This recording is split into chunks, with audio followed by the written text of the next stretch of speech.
पण बाळासाहेब होते. बाळासाहेब दिलदार होते, प्रचंड दिलदार होते. तुम्हाला एकच किस्सा सांगतो बाळासाहेबांचा. माझं आणि त्यांचा खूप वाद चालू होता, शिवसेनेचे हल्ले होत होते. त्यावेळेला माझ्याकडे ना अलिबागहून एक शास्त्रज्ञ आला, मराठी शास्त्रज्ञ. त्याला जर्मनीला जायचं होतं, त्याच्याकडे पैसे नव्हते. तर त्यांनी काहीतरी E=mc² हा जो आईन्स्टाईनचा सिद्धांत आहे त्यावर काम केलं होतं आणि त्याला जर्मनीमध्ये आपलं वाचायचं होतं. ओके. तर मी त्याला म्हटलं, हे बघ, ह्याच्यातलं मला काही कळत नाही, पण तुला पैसे पाहिजे ते मला कळतं. मी एक काम करतो, तुला जयंत साळगावकरांकडे पाठवतो, ते सिद्धिविनायक ट्रस्टचे अध्यक्ष आहेत, ते तुला पैसे देतील असं मला वाटतं. मग ते गेले तिकडे, त्यांना काही पैसे मिळाले नाहीत वगैरे. मग पुन्हा आले माझ्याकडे, कारण सिद्धिविनायक ट्रस्ट संस्थांना पैसे देतं, व्यक्तीला देत नाही, असं काहीतरी नियम होता ते.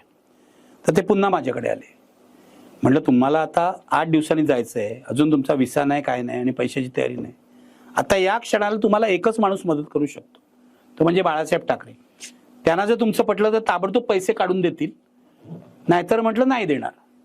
तर तुम्ही तिथे जा आणि माझं नाव घेऊ नका, मी पाठवलं म्हणून अजिबात सांगू नका म्हणत.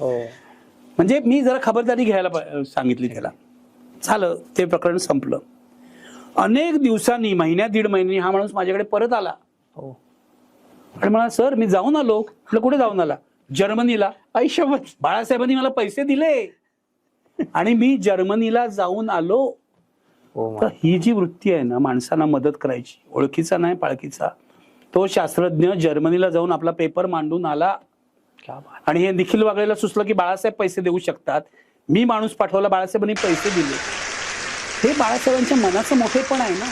बाळासाहेब स्टेजवरून काही बोलत असले तरी ते माणूस म्हणून मोठेच होते, हे लक्षात घ्या.